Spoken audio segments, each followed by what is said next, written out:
What's up, and welcome to what is sure to be the worst performing video in review history. Of course, I'm Tim Geddes, and I'm joined by the Nitro Rifle, Texas Street Latino Heat, clicking heads and ripping them to shreds, the globe-trotting, head-shotting, rootin' tootin', three-point shooting Nitro Rifle from Twitch.tv, Andy Cortez. Tim, if Magic Mike in review happens in the woods and no one's around, did it happen? That is an excellent question that I'm sure at least 4,000 to 6,000 people are going to be able to answer. Hey, 8,000 on the last one. I'll take it. I'll take it. Mm-hmm. Joining us today as well, it is Christmas in February, everybody. Joey Noel. I started the show on my phone because I was looking for some pictures, and boy, did I find 4 of them that you guys are just, I feel like, really going to enjoy. Great. In this podcast within a podcast. Let me tell you that at some point in this episode, and this is a treat just for the 4,000 to 6,000 of you that are watching this, we're about to blow your mind with a Joey reveal that I definitely didn't see coming. Producer/seducer Nick Scarpino, are you most excited about that, or rank those abs in this episode? I'm excited rank those abs is gonna. I'm not looking forward to it. Okay, because there's something called an uphill battle, and then there's just like a war. And ranking the abs in this movie is just a war of nutrition. That's a whole other podcast within a podcast that 4 other 1,000 people won't watch. But I'm most excited for the little Easter egg surprise that we have for one, Joey.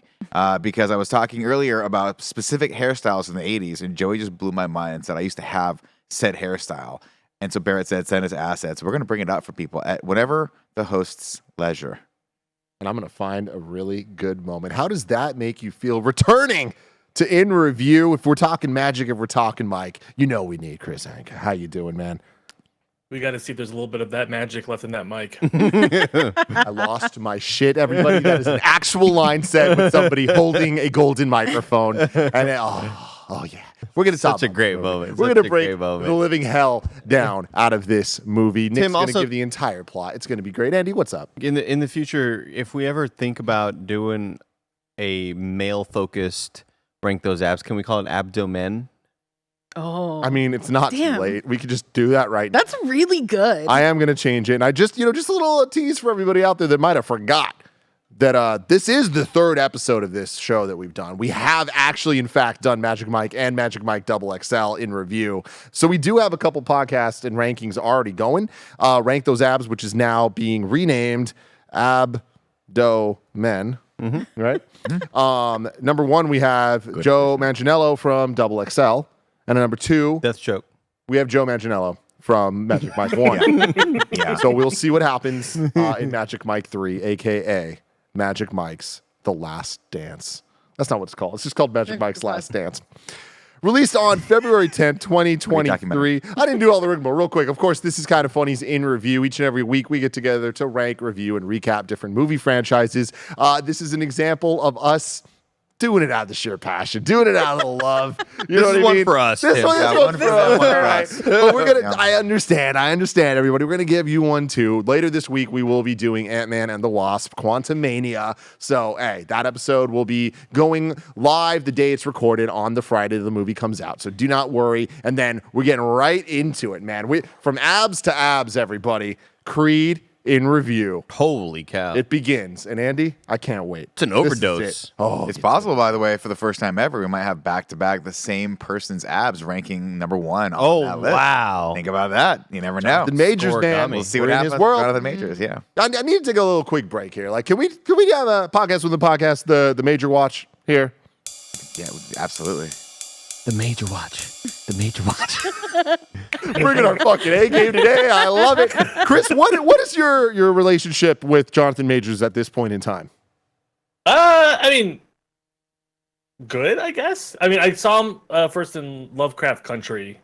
And he was great in that. And then so sad that got canceled. It was good. It was the HBO show? Yeah. And then just the trailer for Creed, man. You never saw Loki? I saw Loki. I mean, like he's. I don't see his abs in that. Oh, that's true. What about that who the is Ebony he? cover? But his abs. Oh yeah, I mean, every photo shoot he does just somehow gets more and more phenomenal. Yeah. Like the fact that he looks amazing, but he also has so much fun in them. and I appreciate that. Like so many of these like photo shoot covers, it's like gets kind of more and more like rigid or boring, and he's just having a blast. Joey, are you on team Pedro Pascal, team Jonathan Majors, or team Why Would You Make Me Choose? Yeah, why would you make me choose? Good I will answer. say that my TikTok thinks that I'm strictly on Pedro Pascal's side, mostly because I think my dear friend Caroline has loved Pedro Pascal for like the last 5 years, so I always send her videos. And then now there's just too many videos to send her. But like, are you kidding me? Like they're so lumpy. They're so like, lumpy. It's insane. So I will also say I've never watched any of the Rocky movies, and I'm very invested in these Creed movies between him and Michael B. Jordan. So I might do a little watch along myself. Oh, to Joe, go see number 3. You're gonna have a good time. You're gonna have a damn good time. Maybe you should come over to the Getty's Theater and watch Creed 1 and 2 with us. We'll plan that out later.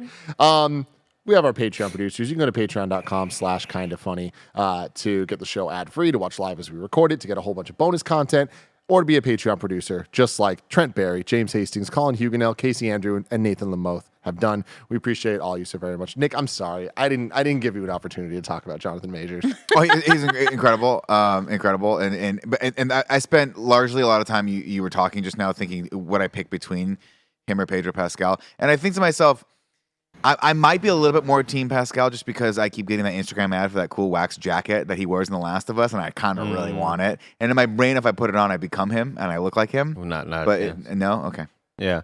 Tim, for a second there, when you asked Chris Anka, what's your relationship to Jonathan Majors?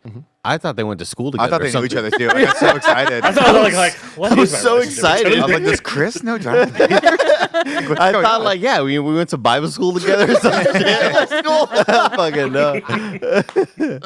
Well, it's time, everybody. We're getting into it. Magic Mike's Last Dance, released on February 10th, 2023. And as seen in the chat right now, Jay Sikuk says, I've seen zero marketing for this movie. Nick said that if I didn't remind him, he wouldn't have known it was coming out. This might be the least promoted movie I have ever seen in my life. And like, I don't know. There's a movie called Strange World that came out last year. Remember that one, Tim? I mean, that at least I remember seeing trailers and things for. This just kind of like, boom. I we're saw just here. TikToks about that a lot because Jake Gyllenhaal was doing press marketing for it with him and the rest of the cast, and he goes, well, you know, if we all come together, couldn't we all make a strange world? And he like did this pun knowing that it was stupid. And nobody around him, like, I don't think heard it or like acknowledged it, and he just kind of sat there, like, super, like, not one person acknowledged it. It was really, really great. It's great TV. Yeah, I feel like I'm also way more familiar with that because it was one of those kind of funny Reddit situations where there was like a good week period after the poster came out where every day multiple people would tweet at me, be like, Tim, you're in the new Disney movie. Like, can you pull up the Strange World poster? Because I looked at it and I was like, I don't know. What are you pointing at? Bear just pointed at me. Andy's water bottle. If you could like move that, maybe not in the center. Oh, so it's not over, Chris? Yeah, thank you. Gotcha. It breaks the illusion. I see what you're saying. It does. Thank you. Nick, have you seen this though? I'm sorry. Disney's No. Strange World? No. No? Okay, well. We're going to review it. When you when you give me the plot for it, yeah, when you get a chance, Bear, to bring up that image, I really would like Nick to see it. But anyways, February 10th, 2023, this movie came out exclusively in theaters. Originally going to be an HBO only project, and now they're like, no. This is a theater only experience. You know why? Academy Award nominations. That's what you're right. I didn't think Gotta- about gotta that play part. in theaters for a I didn't couple think weeks, about bro. that part. But what I did think about though was how important the theater experience could be to this movie. Chris, real quick, I want to talk about your theater experience with this. What Okay. was it? So going into this movie, the trailers didn't do anything for me. I thought all 2.5 trailers, I don't know how you count the last one, just weren't hitting. This movie just was not hitting. And then Tim reminded me about the interview, and I was like, oh shit, I should get my tickets. That's right. So got tickets, went last night, and it was like a fairly packed theater. You know, wasn't real. No, it was like 3/4, I would say. Wow. Way more than ours. But like not the target demo. Like, it was a lot of like it was a lot of like teenagers who I don't think they know what they were getting into. Like the last two movies, it was like entirely middle-aged women, gay or straight. It was just all middle-aged women just having a blast. This one was a little bit more lucky. But right behind me, there was a 60-year-old woman, and she and I had a fucking blast. Like, we were like clapping at like routines and stuff, and like the theater was fairly calm. And then that first dance starts, Yeah. and like it was Captain America with the hammer, like level of like get hype. Yeah. Of like, oh, like I was worried, and then that like he starts, and I was like, okay, no, we're in for it. You would have been worried in our theater. Like there was just like No awkward laughter from me.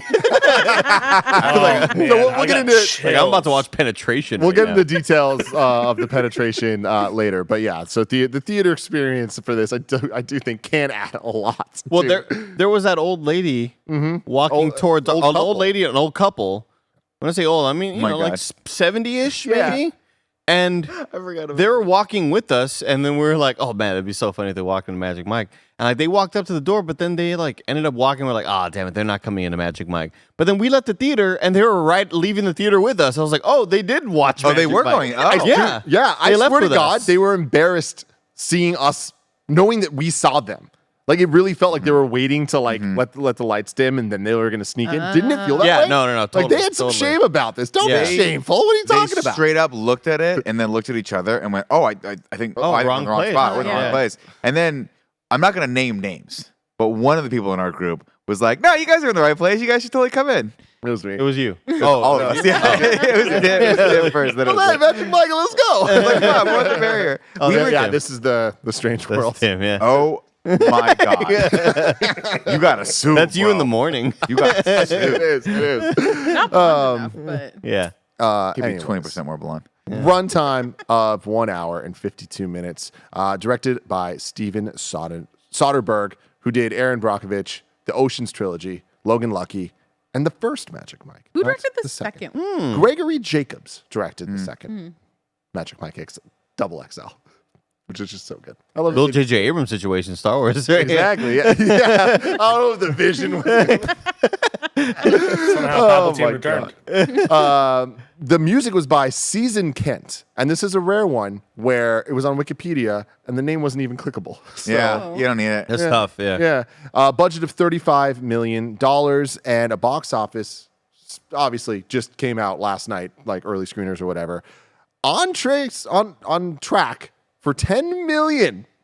There you go. Valentine's Day weekend. That's pretty good for 1,500 theaters opening weekend. So I'm mad at it. yeah, get after mad it, at it. Mike. Get Nicole, after you it. think there's not going to be a million Galentine's Day things happening in the next few days That's so where they're true. at James fucking- Cameron, though, he's coming through. He's like Titanic in 3D, man. I already have my tickets for Saturday, so maybe a little bit of both, you know? Oh, man, My I wish I God. could. I don't remember how to play that song on the, All right, we'll go on. on the pan flute. I forgot how to play that. I mean, Avatar and review is so long. No, that's oh, I not thought it. you were gonna do Top Gun. Take my breath away. All right, let's get into our thoughts on this movie. Chris, let's start with you. What did you think about Magic Mike's Last Dance? So going into this movie, I was very worried. The hype was not high for this. And then it starts, and that first dance happens, and I'm like, okay, we're in for a good time. And then it kind of teeters a little bit for me. And then about halfway through, I loved it. I love this movie. I don't think it's a great movie. I think it's just a very good movie. But it's probably my favorite of the trio so far. Ooh. And I don't know how much. I think a part of it going in for me is like Of this a lot of quintilogy. this movie of quintilogy. Yeah, they're making two more. No. I'm like, what are you talking Soderbergh's been about? working on it for the last 10 years. It's my favorite so far, this upcoming quintilogy. It's interesting that they went through so much effort to make the Magic Mike live show canon to the Magic Mike cinematic universe, because a lot of like the whole like play show is the live show. The plot's almost exactly the same. And how they kind of like break the fourth wall, and a lot of those dancers are the Magic Mike live dancers, Awesome. which is why they're all really good. And I don't have to watch, Kevin Nash try to move. Hey, don't hate on Come on. He's Diesel, dude. No, we can hate on Give me Kevin the big Nash. boot. I'm not That- hating that on poor Kevin man Nash. I'm just stiff as saying, a like, board. we went from Kevin Not in a Nash good to way. like actual dancers. Matt Bombard also doesn't we're actually getting like the real Magic Mike dancers in this, and I think that like really elevates the whole thing. And so there's a level of like, oh, like I know what they're going for, so like I'm really excited to see how they kind of land this. And I thought they landed it, superbly. Superbly. Nick Scarpino, what'd you think? Magic Mike's Last Dance does for the male strip review, the experience of the male strip review, what Top Gun Maverick did for fighter jets. You understand me? I enjoyed the hell out of this movie. I had a great time watching it in theaters with you guys. It's not a good movie. There's a lot of really awkward moments. There's a lot of bad acting. There's a lot of miscast people in this. But I think they managed to nail the one thing that I was hoping they'd nail, which is that this is an experience really about dancing, and it's a dance movie. And when you go into that, you go, I just want to see something I've never seen on screen before, and they came through. There's sequences in this, specifically the last sequence with the water, that I was like, this is stunning. Stunning. It is beautiful. It is so cool. It is. It actually has some meaning in the movie. You know, it ties back together with that first dance that he does. It's the completion of his journey. It's everything I wanted it to be. And then I was like, but they didn't play Pony. Oh, was I wrong? We got a little bit of Pony too, because they know what their audience is. The audience is, at this point is, hey, you're going to watch some really cool dancing. You're going to watch Channing Tatum be aw shucks charming. And then there's going to be some other cast members and a loose plot. And then you're going to get to the end of it and go, God, I'm glad we saw that with the 70-year-olds that snuck into the theater behind us. I enjoyed it, and I can't wait to rank it. Joey Noel. I liked it. I will say that after coming off of Magic Mike XXL, to not have that like core like friend group shenanigan feeling missing from this one, I feel like was a big miss. I think even if like they would have come for like to watch the show or like a little, they're in that like one shot of That's it or a whatever. great call. If they would have come to the show, that would have been awesome. Then I think it would have been fun, but I just like that camaraderie, and didn't have the amount of time to like build that with like the side group that they were kind of Too trying. expensive. Oh, man, I was going to say, I don't think they had the budget for that either, because those guys, and like, other than Selma Hayek, we didn't really get a lot any other big name actors in this other than Channing Tatum and Selma Hayek. So getting them was like, hey, this is a favor, guys. Come on, get it here. We'll pay you a day rate, and that's pretty much it. Also, I love that they were like, we're just going to still frame here because they only got Joe how do you say his last name? Manganiello to say like 3 lines. Yeah. And they were like, still frame him. And then I will say, didn't 100% really buy him and Selma Hayek having like great chemistry, which is a bummer because I think he's usually like pretty good at selling that with the other love romantic. I guess I didn't really like Cody Horn in the first one at all. Well, I was saying to Nick last night that like it's fitting that he doesn't have any chemistry with Selma Hayek because he doesn't have any chemistry with Amber Heard or the girl from the first movie either. Okay. Yeah. So like it's the Magic Mike thing. Yeah. guess that's But Selma Hayek was. But she was putting in 150% more work than I feel like the other two were. 100%.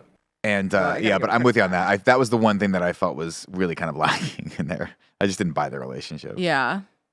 And I think it was supposed to be Tandy Newton, if I'm not mistaken, originally. And I think they would have had better chemistry. But there was some reason that she had to leave the project. And then I also felt like the music in this one was like not quite hitting the same way that the music in the other ones had hit. I don't know if it's because it was in England and they were trying to pull some like different artists to like touch on that or not. So I was really, really surprised and happy to hear Pony at the end to kind of like gotta get Pony. bring it all together. Well, because they mentioned it, and I was like, that better fucking not be the only mention of Pony. Yeah, We but better the see dancing in it. this one is like 10 times better than any of the other movies. It's like really incredible to watch. Yeah. Andy. I had fun, man. I think for a movie that has no business being like existing, Made. like this movie should not have been made. And with that being said, like I still had fun. We're still laughing when we need to laugh. I think there's still a lot of that. I'm glad that Chris had the experience that he had in the studio or in the theater, because for us, it was just like quiet and like kind of weird. And No, we were the assholes in that. It was theater. us. Yeah. We were hooting were we and the hollering and problem or have were we the solution? We also saw like a 5:00 showing, which is kind of a weird time. You ever been to a wedding where like there's one couple that just tries to get the dancing started and fails miserably? That was all of us. That last was night at us. that movie. There was a moment that I swear each one of us, plus Gio, that was our whole group, that we all tried to throw something out there. Like, let's get it going. It never No. got Never there. Fell had. flat. yeah, every it never quite got there. And I think that's why that initial sort of dance was kind of awkward for me, because it didn't have the like the showman pizzazz that the rest of the dance numbers did at the end. Like that shit was like really impressive, and I'm just impressed by these athletes defying every law of gravity and just moving in ways that no human should be able to move. And again, like floating in some sequences, doing crazy handstands. The level of athleticism is fucking nuts in this movie. It's really, really cool to watch. But yeah, for the rest of it, I didn't really buy a whole lot of the chemistry there. I think like I was surprised to learn that this is the plot of the musical, because as the movie is happening and as we're getting to what the beats are gonna be, like, hey, she's pissed off at her ex-husband. She's gonna turn this whole musical into a fucking show. I was like, this is absurd. Like, This is absurd. This is this craziest, stupidest, like, fucking plot ever. But I still think I'm kind of not super with Nick when it comes to like the acting stuff. I kind of enjoy the natural conversational sort of improv vibes that the movie has. It doesn't really feel like actors reciting lines. It feels like people talking, and I've always enjoyed that about their approach to what this is. Like, here's kind of a loose thread of what we need to get across. Just kind of talk and get that conversation out, and I've always kind of enjoyed that approach to it. But yeah, aside from that, I still had fun. Shockingly, I think it's like really awkward at the end though. It kind of ends and stumbles in a weird way near the end. They kept on replaying the same joke of the little girl with covering like. For way too long. Way too much. It's too a much funny of that. thing, but it was like, It was funny the first time, and then they just kept on going back to it. But yeah, by the end of it, we have that really, really awesome moment at the end, and then Tim, honestly, the whole time, I thought the unicorn was going to become a pony. I mean, you're not wrong. It was right I was there. right how there did with they you. F that up? It Yeah, was that right was- there. And then it just kind of stumbled, and it was like, oh, the movie's over. Oh, the show's over. Yeah. The show they're putting on is over. That was kind of weird and odd. But yeah. The ending reminded me of Transformers: Dark of the Moon. I'll let you figure out. now. Yeah. If I had a Nobody can do it. nickel. Nobody can figure out. For every time I thought that. But yeah, I think the movie is like surprisingly entertaining. I still had a good time with it. I don't think it's a very good movie at all, but I still had fun with it. Yeah, similar to all of you guys, going into this, I was, let me just say, concerned. All right. I just top level, as we all know, I have beef with Selma Hayek, and I continue to. I won't Oof, explain I that forgot any about further. that, Tim. I don't think You I- know what, Tim? I You're don't remember you're actually being the better person here because I you know. went and saw her movie. Why do you have Has she listened to any That's of our really big of podcasts? you. That's pretty understand. huge. She talked shit about me one time, and I didn't appreciate it. But you know what? Tim It's and her okay, had beef at a guys. Comic Con. It was really a Comic Con 2015. I can't believe we 13 didn't probably. like boycott this movie. It's a whole fucking thing. But to give her some props, I really enjoyed her in this film. And I didn't expect to at all because I do have beef. But she did the damn thing. So shout out to you. Did they have chemistry? Is the beef squash? No, the beef's not squashed. Oh, wow. Not yet. No, Not yet. Never. Not redeemed. Turn it into a quintology, whatever the hell. Then we can talk. Yeah. Quintilogy, yeah. Quadrilogy. Exactly. But going into this, the reviews weren't looking too hot. Me and Joe were talking about it. We watched the trailer, and I was like, moments of it excited me, but the overall idea, I was like, look, we've talked about Magic Mike 1. We've talked about Double XL. I went back and listened to some of our thoughts on those, and the amount of times we used words like disjointed and why is this happening was pretty surprising. And also the amount of times the words art film came up were really surprising. I don't know if you remember, For but the like first one, the yeah. first one, Yeah. very artsy. And then the second one was way more like, let's just give the people what they want. And like, they missed the mark in a lot of ways. Like, we all kind of agreed that Double XL had the highest highs and not the lowest lows, just like baffling decisions. Also, how many for a times lot did I of it. say slice of life? Slice of life? I didn't. Probably 4. Maybe, yeah. Put the over under 3.5 for everybody.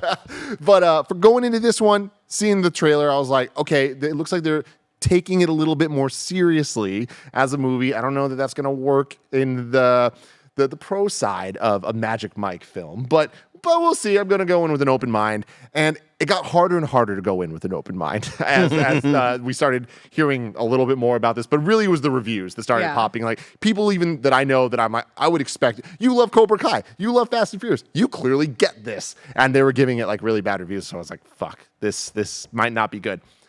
Sitting down in this theater with you guys yesterday, literally, the movie started, and I was already like, oh, this is gonna be a tough one.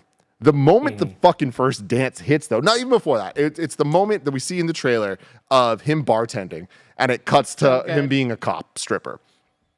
I was Great like, moment. This is fucking good. Yeah. Then the moment of him locking the door as he starts to dance, like Incredible. Andy, it might have just been our seating arrangement, but because you were far from me, so I didn't know what you guys were going through. I didn't know the experience you were having. I was dead center in the theater looking at this screen. And I might as well have been in my own world. You felt like he locked the theater It door. felt like my mind's 100%. door was locked, and I was just locked in to Magic Mike and what was going on between him and Selma Hayek. I have never seen anything like it. The things that they were doing to each other's bodies, the way that It he was so set horny. the entire like room up, and he gave us a little foreshadowing of we're gonna use that place, we're gonna use that, we're gonna use this, and how are we gonna use this thing? And I just am fucking so impressed by how deep into Magic Mike I got in this moment. And for them to bring it back at the end and do all the flashback montages with the most on-the-nose references with a stunning water performance. Gorgeous. They just fucking did the damn thing. And in between the whole experience, I could have used way more of the OG group. I could have used way more fun, way less serious shit, whatever. Give me a couple more of those bus dance scenes, you know? Oh, the bus dance scene was incredible, though. But yeah, exactly. Way more of that. British narration. More Backstreet Boys. Okay. Well, first off, Double XL. There's the scene of them all on Molly in the liquor store dancing to Backstreet Boys, and it's like, God, we could use a lot more of that. I loved the narration in this shit. There's this little girl giving narration I'm of with this whole Tim. I'm fucking with plot Tim. of the Well, movie. it was the book she was writing, right? And it's the book she's writing Yeah. about Yeah. her mom and Magic Mike falling in love through dance. Because you know what? That's exactly what the fuck happens in this movie. Yeah. She's just telling us the plot, and it's my favorite thing because Selma Hayek fucking falls in love with him because he dances too good. It changes her life. This why- movie's perfect. It's I a refuse 10. to move my body in this world, for fear of that. But I will say that the movie in between that gets us to all those dance scenes and stuff, it's serviceable, which is more than I can say for the other two movies in terms of plot. I'm not saying good, but at least it was hey, Coherent. We're coherent. We're doing something here. I was telling Chris last night, I like what this movie was trying to be. And a lot of these elements were actually, they were trying to write a deep kind of thoughtful movie about a woman who meets someone who brings her out of this rut that she's in because of this divorce. One could argue that they completely undid all of that with the final scene where she chooses love over money. And the whole point of the fucking movie was that why do women always have to choose? But we'll get to that, or you can get to that right now. Just real quick, I'm saying I think that the point was you gotta choose.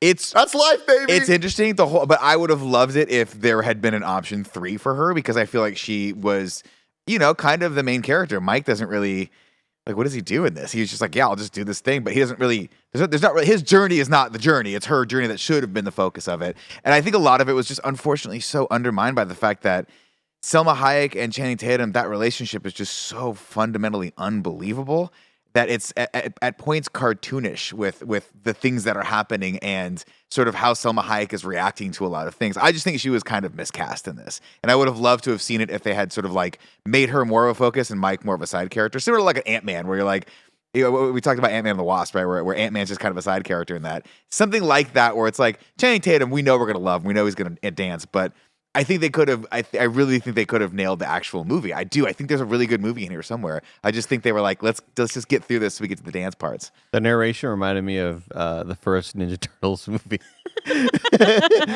when April was talking about Raph was fucking something. They're Is that what it reminds when you of? she's painting and stuff like that. Yes. Because to me, it reminds me of, you think you know me? You don't even know what I'm about. I'm Peter Hey. Parker. I'm Hey, Spider-Man. Parker, you think you know me? Well, you think you know don't, me? because if You you don't. did, So everybody, My story's not for the faint-hearted. we're about to get in the plot of Magic Mike's Last Dance. But before we do that, let me tell you a word from our sponsors.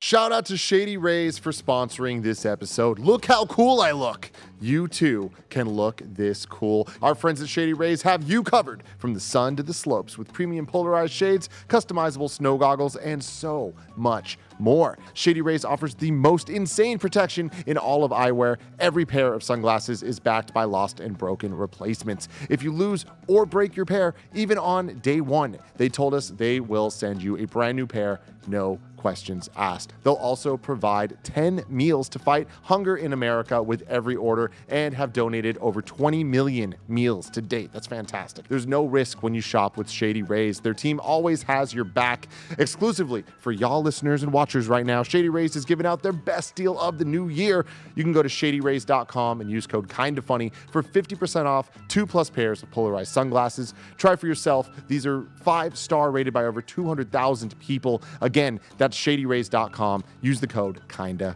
Funny. Shout out to Honey for sponsoring this episode. Honey is the easy way to save when shopping on your iPhone or computer, and thanks to Honey, manually searching for coupon codes is a thing of the past. And we all know there's nothing better than the feeling of saving money. Honey is the free shopping tool that scours the internet for promo codes and applies the best one it finds to your cart. When you check out, the Honey button appears, and all you have to do is click Apply Coupons. You'll wait a few seconds, you see the fun little dancing guy. Honey searches for coupons, and it finds you the best ones. And then you just watch the prices drop. We here at Kinda Funny have been using Honey for years, and it's helped us save thousands on tech, costumes, food, you name it. Honestly, I just love how easy it is to just set and forget and save. That's the best part. Honey doesn't just work on desktops, it works on your phone too. You just activate it on Safari on your phone, you save on the go. If you don't already have Honey, you could be straight up missing out. You can get PayPal Honey for free at joinhoney.com/kindafunny. That's joinhoney.com/kindafunny. Andy. I'm feeling horny. I'm feeling horny. I'm just gonna do the keys. I can't do the drums and the keys at the same time. It's so hard, man. I'm feeling horny. Let's do it. Tell us the story. It's so hard to do the same time, man. Ladies and gentlemen, and here we go. The story of Magic Mike's Last Dance. I'll believe it when I see it, ladies and gentlemen, because I'm still holding out for a here that will get Magic Mike for life or whatever they got to call it. Here's the other thing. Yeah, Here's go. the other Jump thing. in, Joe. We could make this a 4th installment and review the Vegas show, but nobody on this I panel, think this is number except 5. for Chris, is willing to go the I'll go distance again. for it. A, I would you. 100% go, and B, we should also watch Step Up. Just throwing that out there. We start. Blessing can replace me. He likes Step Up. You're fine. You got to come with me. I got to have someone driving around Vegas. They don't have Uber You're out not there. down to step up? After golfing for like streets? 2.5 hours, just like being the most tired I've ever been in my life because I'm out of shape. Like, I gotta watch Magic Mike tonight. I did. Remember It when was so cozy in that theater. Remember when I couldn't figure out how the golf cart worked and almost slammed us into the back of my cast? I do. There we go, ladies and gentlemen.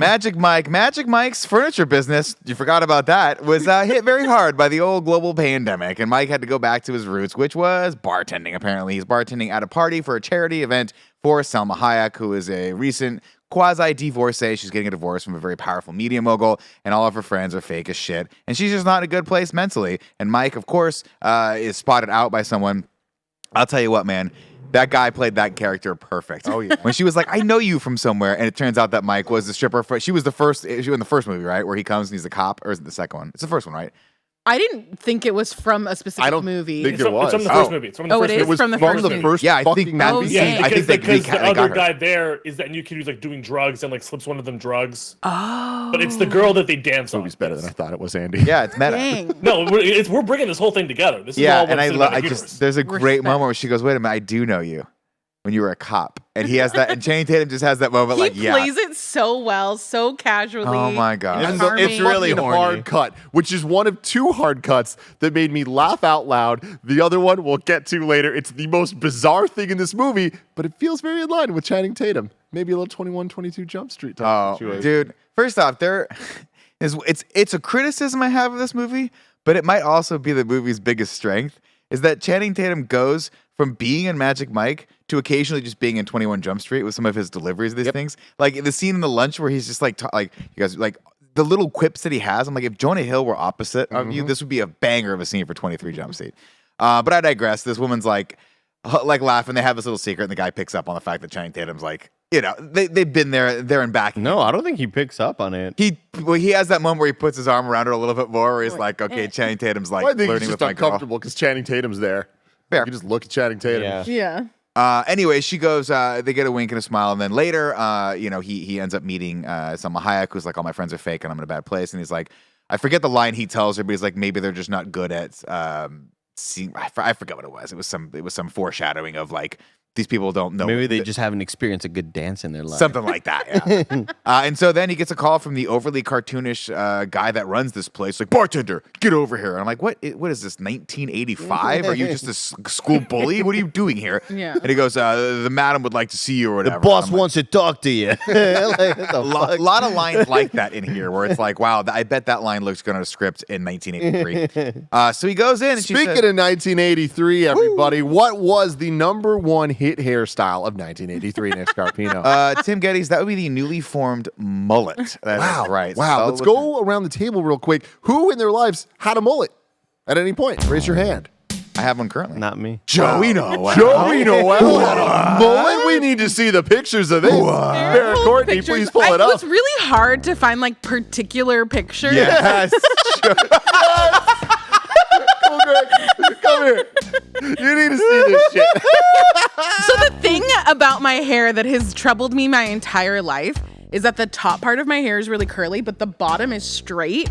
So we like really struggled with finding some like hairstyle things as I was growing up. I don't think you I was struggled also, at all. also really into polar fleece vests. This is when you can see on the bottom left-hand corner where it's like the pink coming through is your picture that was up on my parents' wall. Oh, you mean the picture of John L. A. Esquire? sorry. Man of the Old Republic? I think this was pre-John L.A. That- and it was oh, might just be me. Nick, but Joey, that is a straight up But there's- Old Navy fleece fucking oh yeah, vest, bro. polar fleece, really into Yeah. it. There's a couple more that I sent Barrett too. I don't know if they're all worth looking at. Was I hallucinating? Because I am pretty tired. Joey said it was during my phase where Oh, I was yeah. really into polar There's fleece this. vests. I'm pretty sure this is me and my dad, and you can also kind of see it like coming through. Joe, it's incredible. I was also I'm really gonna, into clogs at this point, so there's This is an that. 80s hairstyle. I'm gonna put that top 5 80s mullets. That's up there with Kurt Russell from Tango and Cash. I Oh, just want this you is to know also just like a really bad picture. Like, what am I wearing? But you can like see it coming through. Like what? I don't know. I'm so fucking jealous of you right now. I wish I had that hairline. This is what you wanted forever, Nick. God, your mouth to. Oh yeah, I was also really into vests. Clearly, I love that They're you so so much. It's not even the imagery. It's just saying I was really into vests, So clearly. funny. You love this one vests. you can't tell, but has puppies and kitties on it. Good. God, the most Joey thing ever. Super into vests. Just a great end of this week, ladies and gentlemen. Well, Nick, back to the plot. Back to the plot. Of course, he gets called in and she says, "Listen, I'd like you to do that Segue. thing you do," which I thought was prostitution, but it turns out she's just talking about a good old fashioned dance.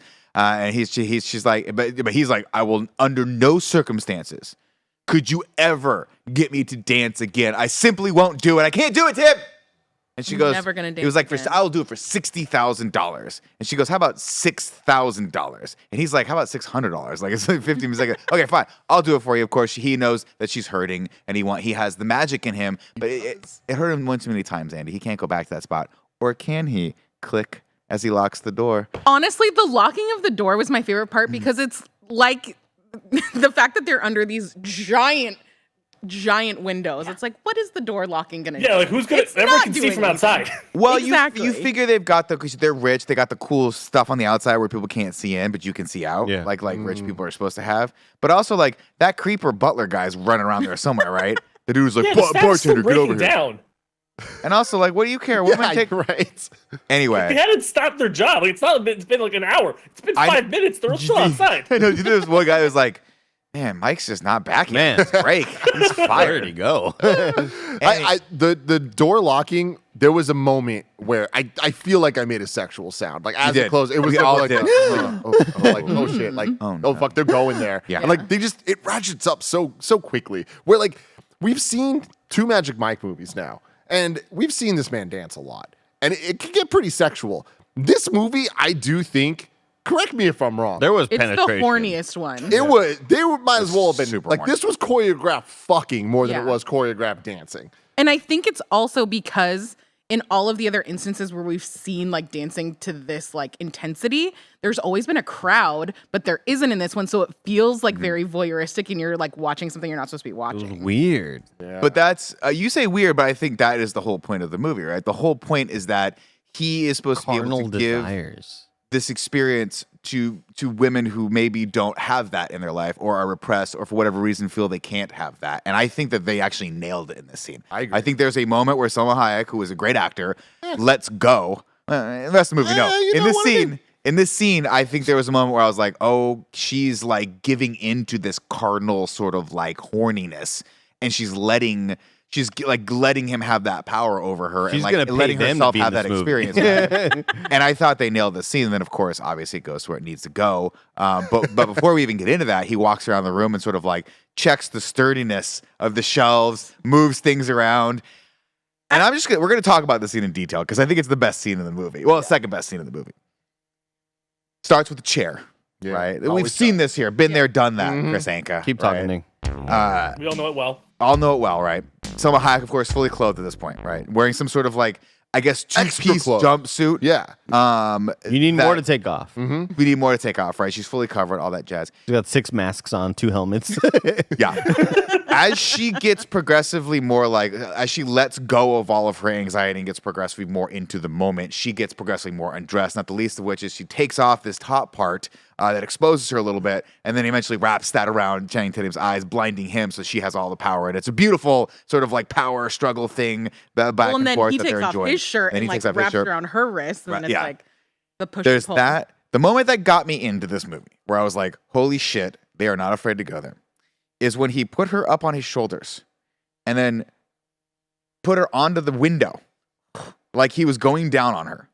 And she's just in ecstasy. And then he somehow turns her around and still pins her to the top of the window like 8 feet in Eating the that air. ass out Just- against the window. I guess he eats ass. I guess that's a thing that people do. I thought he was going to powerbomb her. There were a couple moments. That was when I was like, oh my God, somebody really choreographed the shit out of this. And they were in for it. Also, the majority, like the first part of it was all one take, which I thought was really cool because Channing Tatum's actually performing. They cut right here because they were like, okay, before you accidentally powerbomb her, let's get a take on this. Let's put a cut here. But then the part that really got me, that was the part where I'm like, you had my attention, now you have my curiosity, was when he uses the goddamn shelf. She starts unbuckling his pants. He reaches up, grabs the pull-up bar, and pulls himself out of his own pants. And his body is fucking perfect. Unreal. It is unreal I think he's in his 40s at this. He's probably my age, for Christ's sake. And Jesus Christ, the difference between the two of us is enough to keep you up at night, Tim. But the rest of this dance just gets hot and horny. There is a part of me, Chris, I know what you're thinking, Nick. Did that table look cold and a little uncomfortable for sex? I always think that. It's the same when you see people have sex on a staircase. You're like, that's bad for your back. You know, you're Yeah, gonna have but you're not bruises and noticing all places. that. You're in the moment. No, you're in Your the moment. heat has warmed everything up. Super hot. They bang. He winds up blindfolded. She winds up happy. The whole thing is a great, sexy scene. We think maybe this will be the end of their journey together. They wake up in bed and she goes, "I would have paid you if I'd have known what it was going to be like. I would have paid you the $60,000 like you'd asked originally." And he goes, "I'm not going to take the $6,000. I'm not even going to take the $6,000." Had the credits hit at this point, I would have been surprised, but I would have been okay. I would have been fine with it. Yeah, this is it. We're done. Hit it, Barrett. Whenever you get a chance, hit it, Barrett. Were they born in labs? Now it's time to rank those abs. Welcome back to those abs, ladies and gentlemen. This is Carpino, your host. He's a more quiet character every time he starts this segment. I like to do it like NPR. It sounds like you lost like control of your tongue. I've been talking for like 48 hours straight. We're just gonna say there's just a myriad of physiques in this body, the male physique, and they're all varying degrees of incredible. Channing Tatum looks really, really good. Kudos to him for being that. He was very like 0% body fat. His abs look fantastic, but 40 I can't years old, canonically. canonically. Is he still with Zoe Kravitz? Is that a thing? No. I don't How old know. is he really? He's probably. I would look it say up. he's like 42. probably, like, Really? Yeah. But I will say, if we're talking about sheer ab definition, Joey nailed it. He 42. is 42. God, he's a year younger than me. No, Sheer- he's just a couple months younger than you. April 26th, that's- 1980. Wow. Oh wow. Okay, wow. So he's almost 43. There you go. I will say I think the guy that like started off like the hardcore almost breakdance had the best abs in this entire movie. That guy was just shredded. The guy moved like really fast and like did this. I think it was like a James Brown number or something like that. He ends on a handstand. Yeah, the guy that ends on a Yeah, that handstand. guy. Oh, yeah. That guy was Unbelievable. unbelievable. And then I think there was the guy that he teaches how to do it, like the strip dance where the head goes up the whole body. That guy had pretty incredible abs as well. Like this, It's hard because we don't know any of their names, huh? They No. don't have names. I mean, I think that's the point, Joe. They're all Characters just don't even faceless named. bodies for your pleasure. I think this is mostly for Channing Tatum because we don't have the Mangy Man, Joe Manganiello. Currently holds the number 1 and 2 spot on. I'll put him at Bill number Mann. 3 then, because Joe Manganiello Yeah. was unbelievable. Like he just had more bulk on him in those Yeah. movies, and Channing Tatum was just really, really skinny in this. I just really want to shout out because I think Joe Mangy Man has always been this sort of ripped like bodybuilder type character, right? And we've seen Channing Tatum kind of, every once in a while he'll put on some LBs for a different role, and he may not look as fit. I'm just really impressed at this age, even though Joe Manganiello is probably like older in some of his cases where he looks super ripped. I was just impressed to see Channing Tatum kind of like return to form, where it kind of feels like, does this athlete still got it? And he takes off the shirt. It's like, dude, this guy is still ripped as shit. And I feel like a lot of that is maybe the advances of science and like nutrition, Yeah, like potentially, yeah. things are better than they were 8 years ago in terms of how quickly you can likely get that shit done. I thought that body was very impressive, Nick. Chris, any thoughts on abs? I agree. I don't know if I would say he's super ripped. He felt healthy in this, which I think was really nice. Like he doesn't feel like an overly 100%. ripped actor that he got paid to get ripped. It just felt like he takes care of himself, and then just came out of COVID, and like this is sort of what he's working with. And I thought that was like a really nice touch, also because of the whole he's retired from dancing. I don't want him to have like the super jacked body at this point. And so when you have the other guys, there's a bit more of a comparison, but like he still got it. It was still like I guess I was just like super impressed by what I expected post-COVID 42-year-old Channing Tatum to look like. I was just very impressed by that, especially when it was wet in the rain. Oh my goodness, different level, dude. Either way, they have a cute little moment. They've had the sex, and she's like, "I want you to come to London with me." He's like, "You got a great house." She's like, "Oh, this is my house. My real house is in London. My real house. This is a house." Personally, despite the fact that it was in Florida, which has a lot of bad weather, I would have chosen the beach house over the London house. I love the London house. A little small though, a little claustrophobic in that room. No window. I don't like it. Yeah, really weird hotel vibes. Didn't like that. Yeah. Well, that's a lot. That's what a lot of the houses are in London. Like they have those like the 2-3 stacks, but they're very narrow. They're like brownstones in New York, but neighborhood charming. Don't get me wrong. And if my wife ever sees this movie, she's gonna leave me for one of those things if she can. But she's like, "I want you to The come." house or the strippers? Little column A, little column B, Joe. Well, are they taller than me? No, don't worry about that. Anyhow, she goes, "You got to come to London with me. I got a surprise for you. I have a vision for you in your life." And he's like, "All right, I'll just come to London with you because I got nothing else going." He's like, "I got a job. I got stuff I got to do." She's like, "No, you fucking don't. Come on, bro. I'm Selma Hayek." He's like, "You're right." They got on the PJ, have a nice little moment there where he's like very uncomfortable. And Channing Tatum, to his credit here, playing it all very like, I get it. I get where I'm at. This can end anytime. It's not a big deal. They got some back and forth there with the champagne and all that stuff, some quippy little lines there. And then they land. I started getting the 21 Jump Street vibe. A little bit. Just a little bit, isn't it? I enjoyed that, though. I enjoy a more fun, Mike. It's not that I didn't enjoy that. It's that when a movie tonally like switches that, like almost switches genre per scene, it's disjointed. It becomes hard to tell like what is the general vibe. Is this going to be? And to Joey's earlier point, like the triple XL or double XL was like the vibe was the same from start to finish. No, it wasn't. It's crazy silly. Was it not? I watched it. No. That's what I was saying. It was like the most disjointed movie we've ever reviewed. Where the silly fun parts were great, but then there was a lot of really serious weird shit. I just remember Jada Pinkett Smith being in there some places like the madam of like this weird Donald secret Glover strip was club. there. Donald Glover. Dude, was there. I while we were watching this movie, I was like, I don't remember a single fucking shred of part 1 or 2 I except remember for him Pony. doing drugs during a hurricane with Matt Bomber. Oh my god, Remember that? did happen. Well, and then what's his name ends up in the hospital. Like, Oh, the young kid. I forgot the first one was about the young kid. It wasn't even about him, right? Yeah. It was about the other guy who was no, like, but the guy what a whose truck they franchise. stole, and the second one ends up in the hospital, and then they have to like. Gabriel Iglesias. ends Thank up in the you. hospital 'cause That and then they is have. right. to Oh my find- god, Gabriel Iglesias was in this movie. Jesus Christ. You know what? Disregard everything I just said about the tone. Anyway, They the tone bought of this a movie zoo. is weird as shit from time to time. And Channing Tatum is sort of in the character, not in the character. He's kind of forlorn, but then also sort of like charming.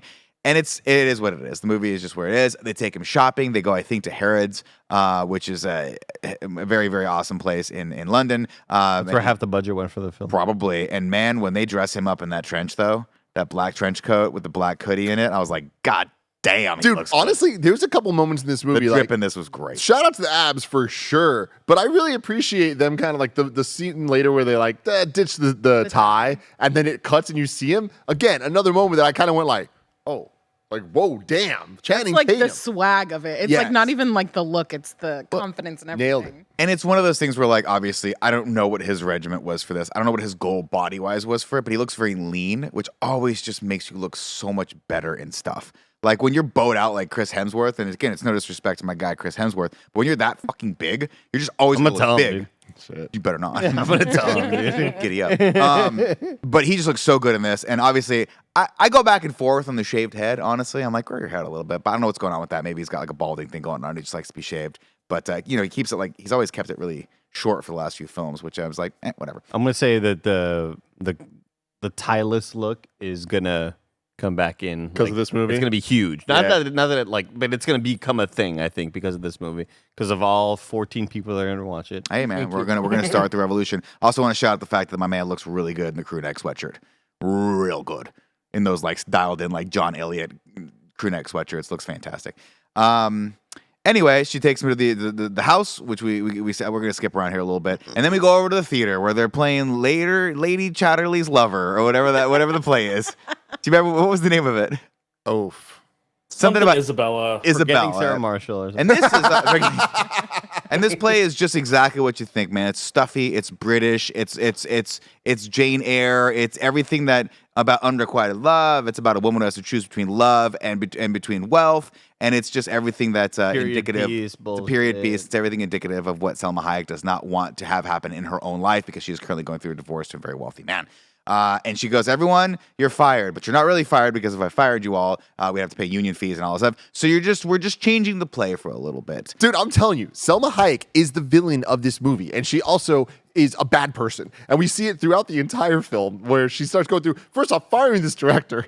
What did he do? Was me. Like, He was a there's, dick. there's an energy to it, though, that's just like, yo, dude, like, what is your plan? And her plan is, you know what? Fuck all the work you put into this shit. We're going to try something. I mean, and the thing they're going to try is, like, going to get them in so much trouble. For all personal reasons. Yeah. That's the problem. Yeah. And it's like, then they have the whole story with her kid that she seems to not be that great of a mom to. And then the kid's just like, yo, she has phases. And it's like, Selma Hayek, you are way too rich and mature. Unstable. To be fucking this unstable. Like, Yeah. She comes out. So She comes funny. out. Clearly, it's not just from the divorce if this is like a repeated pattern of behavior. Yes. I would argue that because of the relationship with the husband that she has been trying to break out of for a very long time, the acting out, the lashing out, all of those things are kind of indicative of that. But yes, her handling of the guy who's like, oh, I'm so sorry, I didn't see you there. Because he has like one little moment where he's like, who the fuck is talking in my theater? I'm trying to run rehearsals. And then she like claps back at him. He's like, oh shit, I'm so sorry. And then she just unceremoniously like fucking fires him and embarrasses him in front of his entire cast. Even though the fact that he's like, we're sold out for like the next 4 weeks. Like we've been selling out every night. This is a success. And she's basically just doing it to get back at her husband. It's kind of shitty. and here's another thing. I did go to the bathroom at one point and I missed a scene with him. So I could be wrong about this, but didn't seem that bad. Well, we don't like him because he cheated on her with the secretary. Yes. Okay. So that was the I whole did not thing. get that. I missed that. And we so get, okay. That was the thing. And then I think we get that was something that he does a lot. I think he had been sort of like okay, but honestly, the whole secretary line feels like they added it in because they didn't have enough of a the guy was reason too to make likable. to make her this scorned like not ex-wife because they're still married, but she wants to be divorced, but she won't get half of his fortune or whatever. Like it felt like oh, by the way, also he cheated on me because like that's and How do we make it him the felt like best they had wife? watched the movie already and were like, not really good enough of a reason to be doing any of this. just a random wild line off screen. It's like, what Yeah. happened to her? Cheated on her. Fuck him. I get it. I will say, Andy, that is one of the things that made me sort of a little bit more dour on the movie, which is that the Selma Hayek character she's kind of all over the place energy-wise. I like where we find her, where she starts, where she's like, I'm kind of broken and I need something to inspire me to move beyond this part. But then there's just moments of like sheer kind of just like, I don't want to say psychosis, but like manicness, Yeah. where she's yelling at her staff and doing this and flexing for people and really sort of being like a real housewife, where you're like, this makes me not like your character. And I don't believe that Mike would really choose to be a part of this, because he's been around these women his whole life, women who are just kind of using him for his body and this thing. And like, I would have liked it if she was more reserved and trying to break out on her own and trying to express herself through this play. But the fact that she just walks in and shit cans all these unsuspecting actors, it makes you not like her as much as it could have. Having said that, there is one actor, of course, who we do see in this, and who's going to come up later, who is playing the lead character, Isabel, which makes a lot of sense for her to be in it, but she's going to be in it a little bit later. Chris, do you know, is she in the... No. So no, she's not from the. I mean, unless she's new. I mean, they probably turned through. So basically, like how the live show works is that like Mike is the new stripper at this strip club, and the men are gonna show him how to do it. The chauvinistic MC is gonna be like, "This is how you please women." You pull someone out of the audience, and they're gonna blast her in the face with a hose because there's a firefighter, and she stops the show. She's like, "No, fuck this. This is not how you do it." And so the rest of the whole thing is her teaching Mike what actually women want. And so she basically rewrites the whole thing. So it's kind of like what they do with this play. And so the Spoilers, MC kind man. of like remixing everything is sort of the same kind of vibe. But I don't think it's the same woman, no. Fair enough. Yeah, I'm not seeing her credits listed on IMDb, of course. I would have. Really liked her, and it was a Really? surprise Ew. because her first couple scenes, I was Kind like, of shaky. I don't know Yeah. about this, and then it was like, oh fuck, you're actually really rad, and I was wrong. Yeah, we'll skip to the scene where she comes back. Well, we'll get to that in a little bit, but of course we have to meet her child first, who is very, very smart and does not particularly enjoy being put in this position where she needs to interact with her mom's maybe new lover, but the person she's being lied to and told that is the new choreographer and the new director rather of the new version of this play. They have a weird scene in a mall where they speak French to each other, and he's like, "You guys are being very rude," and I'm like, get it, you're in for more of My this. French when he says that later. Yeah, Did you remember that? we meet the butler, who is needlessly mean to him, and then kind of cool at the end. And you're like, I get, again, I like what this movie was trying to be. I like it the just butler. didn't get there. I liked the butler. I like the butler, and I want him to be in more things because I enjoyed his presence. I enjoyed the sour kind of dickish attitude. I whenever he's on screen, and even when he walks out of the kitchen and Channing Tatum's like, "What the fuck's wrong with him? Like, why is he such an asshole?" You know, and then So- we get that great line from the daughter. You know, I think he and Channing Tatum had good chemistry. And I think the scene that stands out to me, we'll just kind of skip ahead of it. They go out to dinner and they argue a little bit, and he's like, "Oh, well, they won't they? We're not sure if we're gonna have sex anymore," which I'm like, this is awkward and weird. It's fucking now you're actually weird. working together, and now it's kind of awkward that It's really weird. she is in fact paying you, and you are in fact like in this relationship. And I wish at this point the movie had broke and pushed them in more of a friendly relationship. Of like, hey, you actually don't need me for your happiness. I'm just a person that's going to fulfill this vision for you, your vision. And when we get to it, I wish the ending was just like, hey, I did this thing for myself this one time, and it didn't. My happiness did not in any way, shape, or form involve this guy that's younger than me and like dance. it's like it's Mandalorian, and then Channing Tatum goes off to his next little thing in episode 4. He's just gonna go for I mean, his really, I would next love it. mission. The next divorce, eh? I would have, I would have loved it because I'm just so tired of movies that force that sort of romance in where the chemistry is not. And it's so. I mean, I'm older than you guys, but I've been watching the same fucking storyline for like 43 years, where it's like, will they, won't they? The guy's got to get the girl. I'm like, why can't it just be about like mounting this cool thing that nobody wants you to do? You I watched Bill and digress. Ted for 40 years. Let's be honest. First off, it's Biodome. I do. Not enough Polly Shore. Biodome has a lot of layers. It's very meta. Well, two things. I mean, the whole it's her rule that they won't hook up, and then she goes Yeah. against her own rule, which feels like you kind of feel like you're taking advantage of him at this point. Yeah. It's- But then he has that line where he's talking to the daughter, and she's like, "Why are you here?" And he goes like, "I've never had someone believe in me like she does." And I think that's enough. That's enough motivation for him to be in this thing of like, I think to your point, Nick, of like, she has a vision, and he's like, she actually gives a shit about me more than just like what I can do physically. And like that's, I think, would have been really nice. Like that's the payoff of like, oh, I can do this whole thing. I can actually run shows, and kind of like Neighbors 2, the plot of Neighbors 2. Fair, very fair.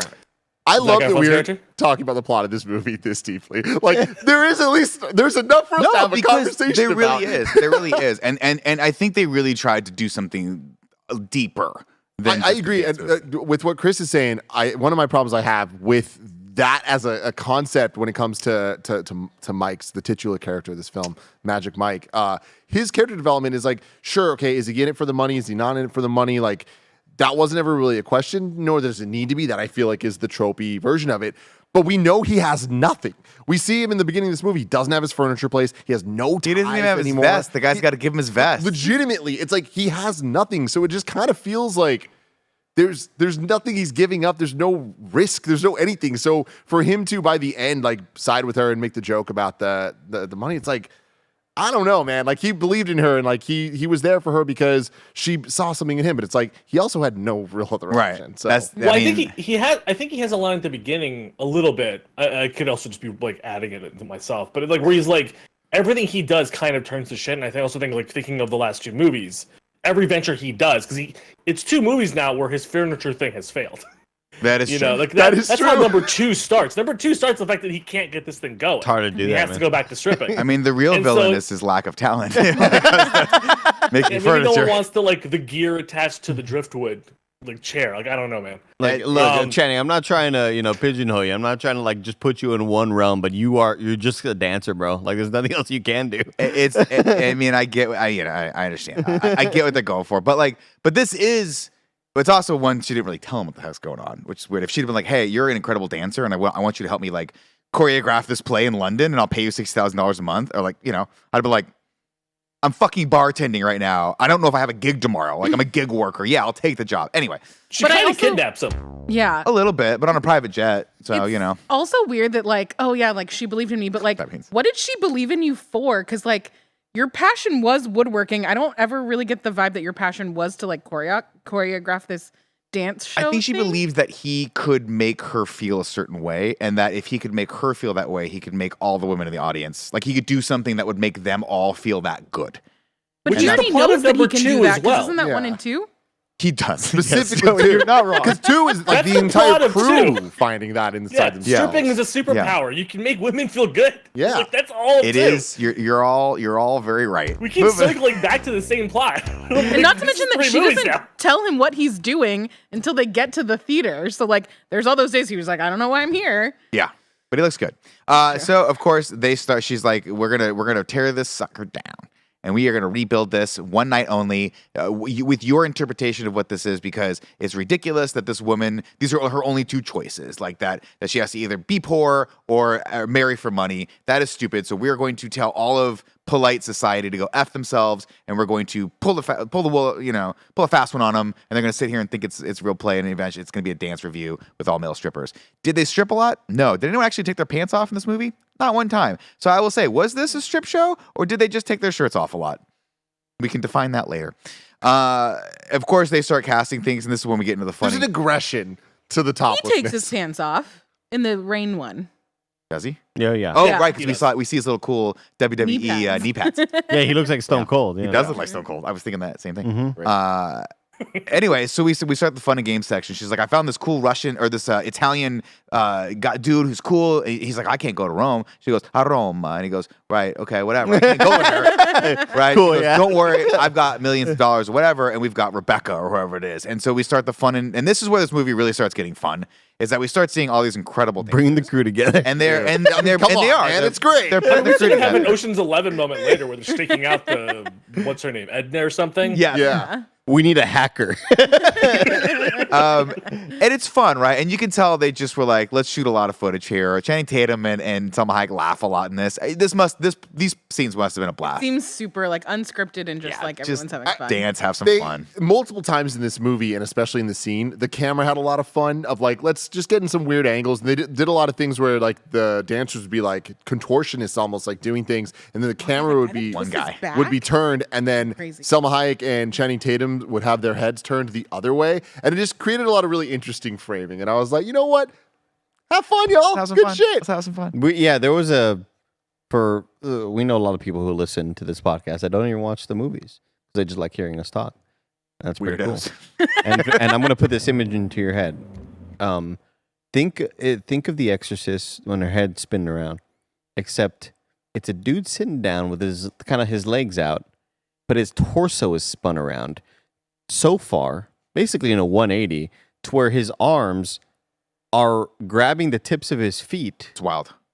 but backwards. It's wild. It makes no sense. Watching it was like when somebody shows you an image that doesn't make sense, like, or it's like nothing. It's like an MC Escher. Yeah, It looked like, when you take a panoramic photo on your phone and you like fuck it up a little bit. Yeah. That's what it looks like. yeah, Super very cool. shocking. Yeah. But then, of course, hey, everything's going great. Guess what, ladies and gentlemen? It's not going great because old Rupert, or whatever the husband's name is, gets a call from his mummy, who's like, "What's she doing to our theater? This will not stand. We got to have some complications here because we can't they got to overcome some challenges." So he calls I guess there's a society of British people who go around shutting down plays if you don't do shit right.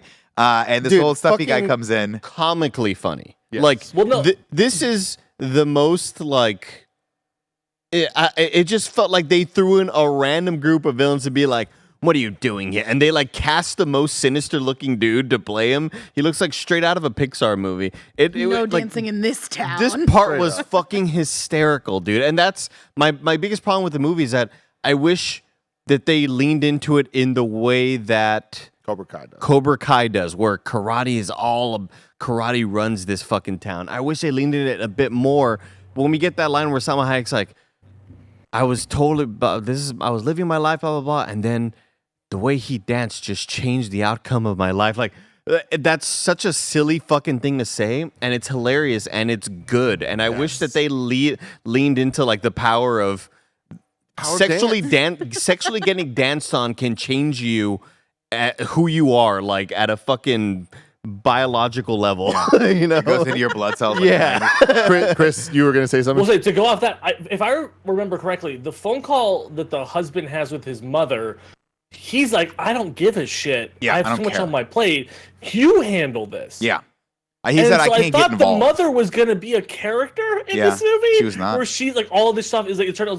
I'm not doing any of that. I don't care what you're doing with the Radigan. I thought the mother was gonna be a character, and then they had to like woo the mother. I'm like, look, no, like we can unlock you as well. The power of stripping. And like, Helen Mirren was made for this role, and it's automatically correct. That would have been incredible. They're like, no, the mother's not part of this at all. And just We got to do your loyalty quest, Chris. Oh my God. Chris, you're so right. Because instead of that character, we get Edna, who is this person that holds all the power. And they're like, we got to figure out how to get to her. Adorable little lady. Adorable little lady. I love That's adorable great. little old ladies. Whenever you see like little old lady, you're like, man, you're cute as a button. When she's on stage and she's like smiling, like all like, ooh, like she's so cute. It was adorable. Adorable. She gets a great little character arc here where she's stuck in a rut. She's kind of living this lonely, sad life. We get a full character arc. And we really do. Yeah. And they go, what do we do to unlock her? Well, We got have a to use the Pixar power- short right here. We got to use the power of dance, and we have to use the power of dance on a train, and we have to make sure she's in the back of the train and can't get out of the train because the seat at first. How did you clear the bus? Like, how did you make sure no one else was on you? I expected the camera to swing around and Channing Tatum is the driver. I expected some silly shit like that, you know? The hat's like askewed on him. Yeah. Like, he barely has the outfit on. My favorite part of this is before they get on the bus, though, where you're just like following her as you're getting like all of the like narrated, like this is what she's about, and you just see all the strippers like pop up in like all of her different routes Yeah. and stuff. Like it is some like heist scooping movie. her life. Yeah. Yeah, they have like, they are newspaper. they are Steven straight Soderbergh. up like doing espionage. like Some guys looking into her bank records. Like, what's she about? At one point, I thought to myself, I was like, are they about to John Wick this? Where somehow Channing Tatum has tapped into the underbelly of underground strippers. Oh my God. And like that's the new clan. I don't They're know. everywhere. But it was funny. I liked this part, of course. Obviously, it's very charming. But then the fact that it's Steven Soderbergh and he does this freaking scene in like pretty much every other movie with all of his heist movies, Ocean's 11 and whatnot. I thought it was fun. The scene creeped me out a little bit because for whatever reason it reminded me of the 1989 Batman where everyone's a mime. On the steps where when Harvey Dent's given when the commissioner's giving the press conference.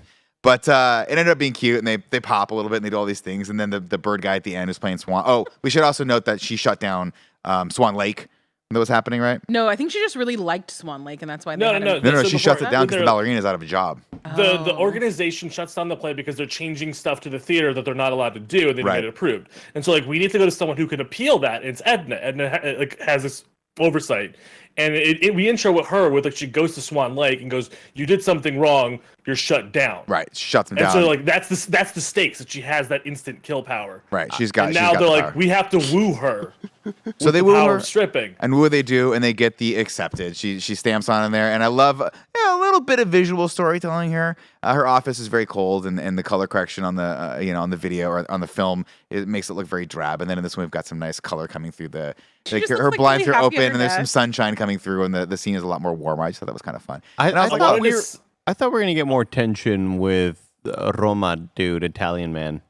I thought he was going to come in and be like. I thought he was and gonna she be the villain. that's what I thought too. She was going to trade up, and like they were going to have a thing, and then he was going to go, "Oh, I'm in love with the other girl." that Yeah, comes because back. I thought like we see Selma Hayek getting kind of like super into him dancing, and she's like really excited about this, and we see like they purposely show Channing Tatum looking kind of uncomfortable and not stoked about the situation, as if like, Right. hey, keep an eye on this relationship. This may like go sour later on or whatever, and never. Went It was back a to- lot of setup for a foreshadowing event that never It happened. never happened. Yeah, Because she goes, "What do you think?" And he goes, "I mean, yeah, I guess we can put it in." Which is like, oh, he's being forced to do these things. They're going to come to a head. He's going to catch him making out, and then he's going to realize, I've got the magic in me the entire time. I don't know. It doesn't matter. That does not happen.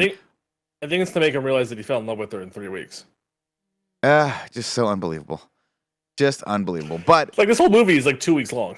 I Like, he fell in love in that time, bro. I should note that the lead from Isabel, the original play, comes back and gives a stunning little monologue as to why she thinks she should be in there. And Channing Tatum rightfully is like, if this play is about female empowerment, we should probably have a female in it, right? And somehow I can't disagree with that, which is awesome because then it anchors the whole play or the whole thing that they're doing around the gimmick of it being we're going to start it off like it was before, very period and all that stuff, and then we're going to break out of it, and she's going to be the narrator, sort of the MC of this whole thing, which is super, super cool. And that's when I started thinking, wow, this would make a really good musical, and then, or like a really good stage play. And then Chris was like, it was a stage play, Nick, and I was like, touche, Chris, touche. The only thing that's different from this and the play is, everyone in the audience doesn't have a bucket of alcohol. Because like when you order a drink at the My Jamaica Live, it's literally this big, Perfect. Awesome. That's what it should and be. you just and you all just like have this big plastic cup and you're just drinking down in this fucking thing. Strip reviews and comedy shows should all have those buckets of alcohol. Makes everything way better. So I don't know how they overcome this next part, but poor Edna's like, I'm sorry guys, you guys built the stage too big, I can't do anything. And they're like, well, just build the stage smaller. She's like, no, it's too late. And then they just decide, fuck it, we're going to do it anyway. They just decided to do it one night. But I thought they were always going to do it one night. I thought they were trying No. to replace it. The decision was it was supposed to come out in 2 weeks, and they're like, Edna comes out, it's a Friday, and they goes, we have until Monday when they'll actually show up and shut us down. Got it. So Okay. we have to move up the timeline by 2 weeks and do it in 2 days. So we're doing it in 2 days. Got it. So they print a bunch of Tim's Fun Money Cannon money stuff. The Penis daughter's on collar. board now too. The daughter loves Channing Tatum. By the way, forgot to mention, Channing Tatum and the daughter have one scene, and they have more chemistry in that scene than Selma Hayek and Channing Tatum do the rest of the fucking movie. The butler's on board now. He likes them all. I will say we're talking a lot about the chemistry between Channing Tatum and she who will not be named. we're But talking a lot more about this movie than I thought I would. but I don't disagree that they don't have like romantic chemistry. But I do think that they have intense sexual chemistry, and that is kind of the only important thing. They do. For this. You're not wrong. And unfortunately, that was and the first scene you can see that. Yeah. Right. It's just by the end, for a romantic movie, a romantic comedy, you have to believe that these people like love each other. But see, that's the thing is I don't. I we've seen this now 2 movies in a row. I don't think this is a romantic comedy. I think that this is a power of sexuality and dance. And in that sense, I fucking buy it. I believe it. I believe that she was changed that night. I did Forever. I mean, I was changed last night. I did enjoy when Never she gonna be came the same. back into the room after that little spat that they had, and he hugs her, and he's like, "You're fucking crazy," that. She's like, "I know." Like I did find that moment to be kind of endearing and sweet. And there is the part where she goes when he doesn't come home because he's working on the show, and she takes the comforter in his jacket and like misses him. yeah, I get it. I just feel like But I guess maybe I'm just jaded, or maybe I just didn't buy it. But to me, I'm like, this just looks like a bad relationship that started off like kind of weird. Oh, it's bad. And I Toxic don't. as all That's what I was gonna say. It just smacks as the kind of relationship that's not. It's not yeah. going to last very long. which is disappointing to me because I like the Magic Mike character. We've been with him But for 3 does it movies. I mean, to Tim last has a better long. relationship with Selma Hayek at this point. That's true. well, I And mean, they hate each other. They hate each other. you want some level of a happy ending for your characters, and I was hoping that they could have figured out something else for Selma Hayek to do than just be completely broke with an out of work Magic Mike at the end of the movie. But whatever, the movie ends, it doesn't matter. The fun of it is about to begin. They go, we gotta do this fucking thing. We're gonna start it off. There was mention of a unicorn at first, or like, I wish a unicorn could just come in here. She's like, where am I gonna get a unicorn? We don't have the budget for a unicorn, which is hilarious. And then of course we start the show off, and it is what it is. And then she breaks character and goes, unicorn, or whatever. And Mike comes over and he's like, oh, hello. And he does that fun little Channing Tatum voice that he does. And we kick off the festivities, not of course before a golden mic comes down from the ceiling, and she takes it out and says, let's see if there's a little bit more magic left in this mic. And I got chills last night, and I was got chills right now when you said it. Like, we are about to fucking go. I think that's when Tim popped and the rest of the theater was silent. Silent. We're like, okay. Oh, I didn't even hear you. I think I was just into that moment. Oh, I dude, didn't it hear you was- pop. It was transcendent. That was really the moment where they were just like, strap in. Yeah. Because Fuck in. I don't know how We're much going. is left in this movie, but the rest of it is just going to be dance. I did miss a part where they had argued in the rain, and then he figures out what he needs, which is apparently a plumber and a ballerina. He's like, "Give me a plumber and a ballerina," which is weird as fuck. But anyway, he's wearing this white shirt, which is very good looking on him. Well, think about it. He choreographed this whole thing with a ballerina in a day. I mean, it's not Nutty. beyond. It was And they almost waterproofed as the visually set in a stunning as day. Avatar. It was. I mean, That's the way of water. This is the way of water. it is the way of water. The more Gonna break. unbelievable thing was the fact that this wasn't the final number. And the stage was absolutely drenched. It had a little bumper on it. I And wanted they to didn't give a take an shout out to intermission. They just changed and it was the set No, there coordinator was an who cleaned that intermission. thing it was up. before this. Oh, was it really? Yeah, it was Big broom. Yeah, it's an intermission, and then he started. He's like, throw it all on the women. Get them all wet. We gotta clear the stage off. Let's go. Of course, the daughter comes. Everyone's there. Edna's there. Everyone's having a great time. They do all the numbers that you've seen, all the numbers that you expect, including Pony. But the number that stands out unbelievably is between Channing Tatum and I believe the ballerina dancer's name is Kylie Shea. That's her real name. She's phenomenal, It's and I've incredible. never seen a dance like this on screen before. I mean, Watched it I was up. so scared for them when we see the possibility of the sliding. when he As- throws her the Can- first hold time on, and she hold on. slides. Can we break this down a little bit, Andy? Sure. Can you please explain? Because people, I doubt anyone's going to watch this movie, but Yeah. I want you to paint a visual picture for them, okay? Okay. A mental image. Yeah. So this is the dance number that Channing Tatum is gonna do because Salma Hayek is like, we can't put the show on. You don't even have a fucking final act. Like, what are we gonna do here? And then as he's walking out after the spat, he's like, it starts raining, and he's like, oh, I got an idea, right? Well, also, Channing's been refusing to dance. He's like, I'm Yeah. not dancing in this. Yeah, and she really wants him to dance, and he's like, you know what? It's time to get the fucking dust my cleats off, you know? And just so everybody else also understands, Selma Hayek's character is known as the queen of the first act. Yes. She doesn't know how to seal the deal. She doesn't know what to do. in Yeah, Act 3. she's always like doing like the first act of a new idea. Maybe she gets into crocheting or badminton or whatever, and she never really like fully sees. I love how they anything like, through. ran out of examples because they're like, this is a weird thing, like in any way, shape, or form. So they're like, yeah, now it's this whole like dance thing at the theater, but before it might have been crochet. She also got a new best friend before. Like they throw that in as trying something new. Yeah. So essentially, he recreates the entrance of the Radigan Theater, and the lights pop up, and it's rain, and it's like misty in the fucking theater. Really, really cool visually.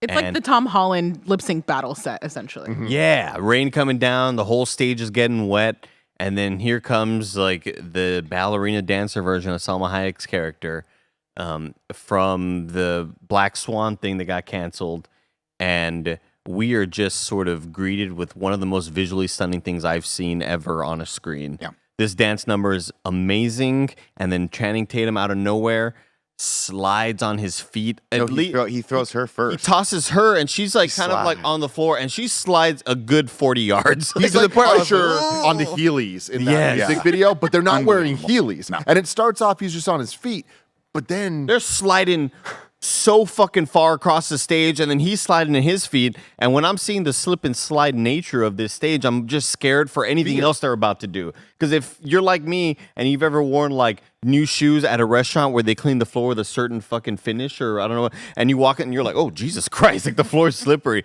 I couldn't imagine what they had to go through for this number, but the movement that happens here, it is visual poetry, dude. It's really, really impressive shit. Yeah, I think you touched on it, but obviously it's the dance is an interpretation of all of the emotional beats that he has had with her over the entire movie, including mirroring a lot of the dancing that he did in the beginning with the original striptease that he did for her. And if you didn't understand that, they will show it to you by showing every single flashback. I love style of Cobra Kai. Cobra Kai, Dude, baby. I love if it hard happened cuts. before, it has to happen again. Yeah. You have to see it. I love kind of hard Fast and cuts without Furious audio. now. Yeah. It's the best. The strange thing is, I don't remember a scene where they were at the All Valley tournament, but pretty cool. Pretty cool. And then it ends, and you're like, wow, that was an incredible end to this show, but they had mentioned Pony, and young Nick Scarpino was like, this is going to get absolutely fucking 0 stars out of 5 stars if they do not have a goddamn Pony number, because they shorted us the Pony number in the second one, Tim. He stops it. And I like it. Anyway, they do it.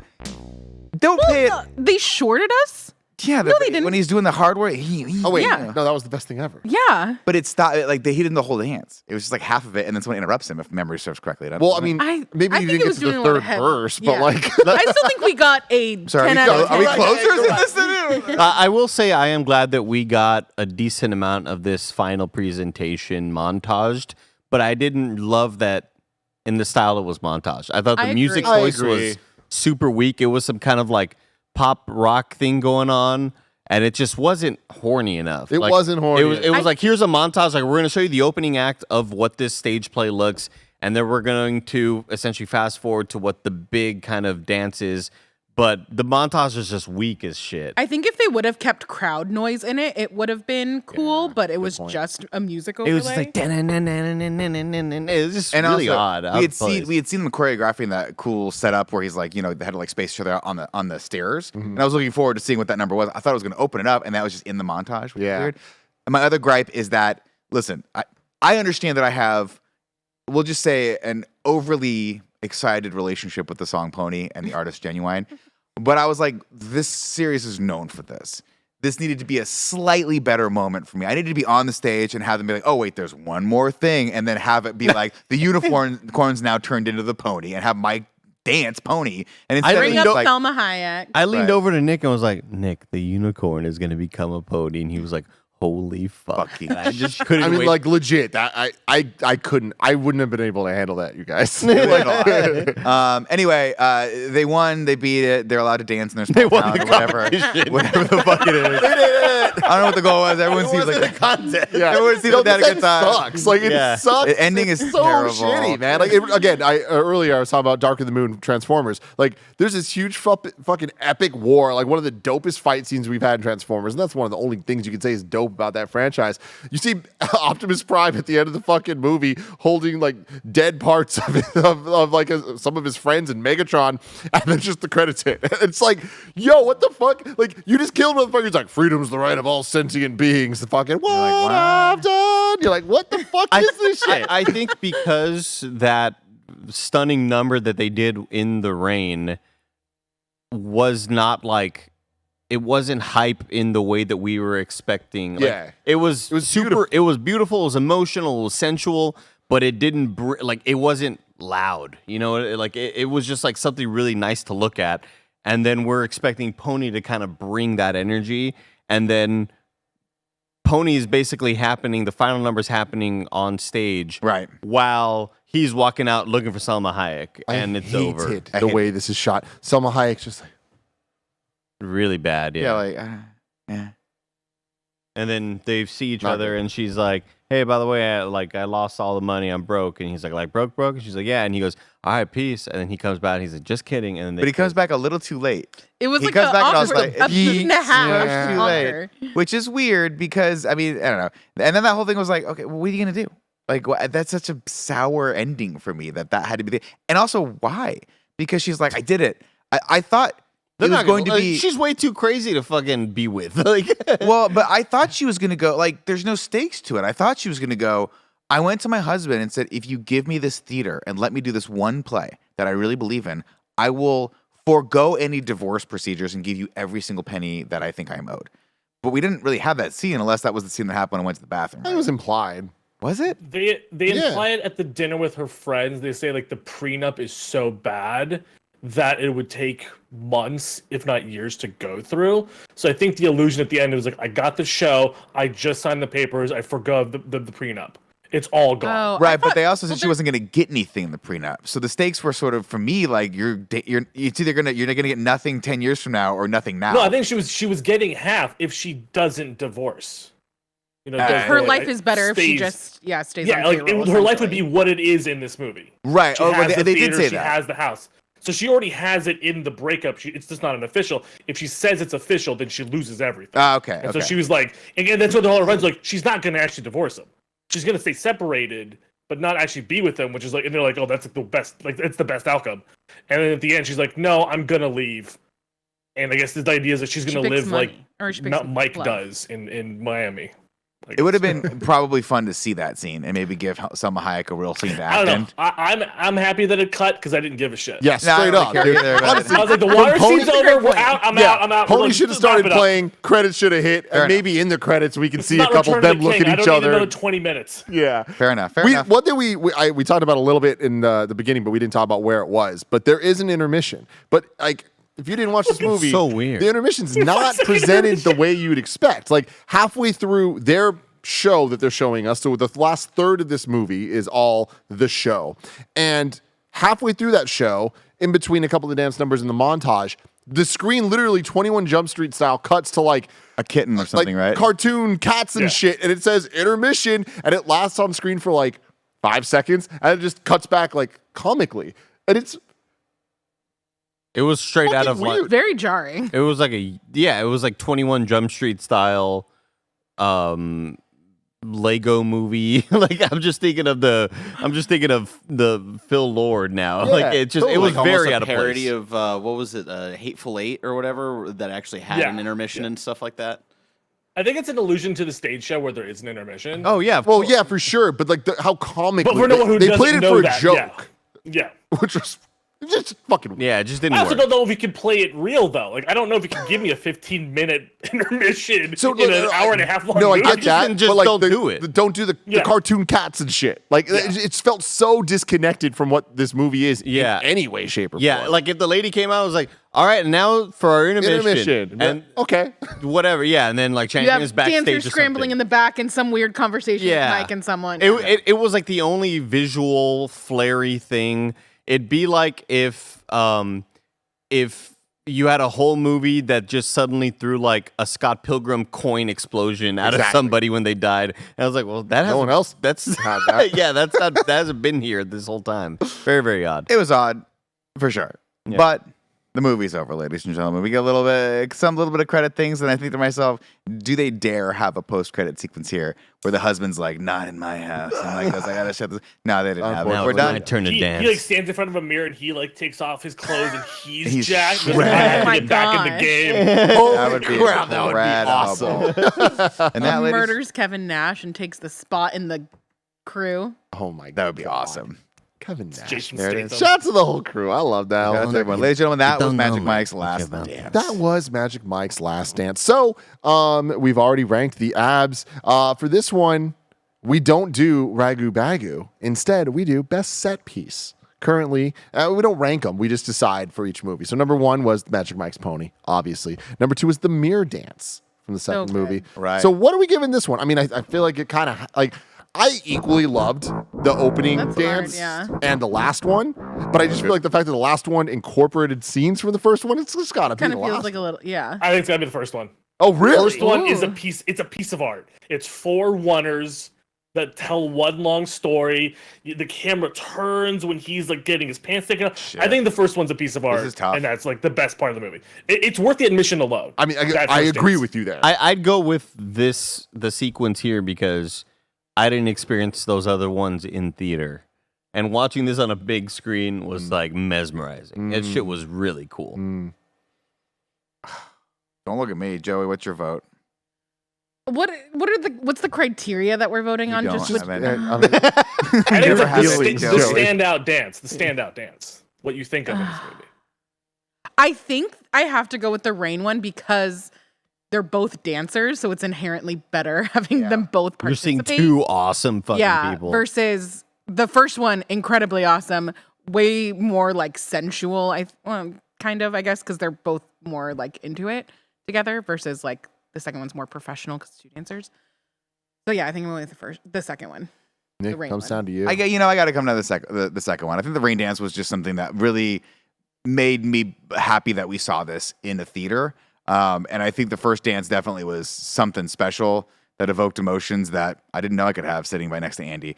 But I think that last dance was really something cool. And I just want to give a shout out to that ballerina they cast. Incredible. She was fucking incredible. And watching those two make art on screen together made the whole weird jumbled plot line relationship worthwhile.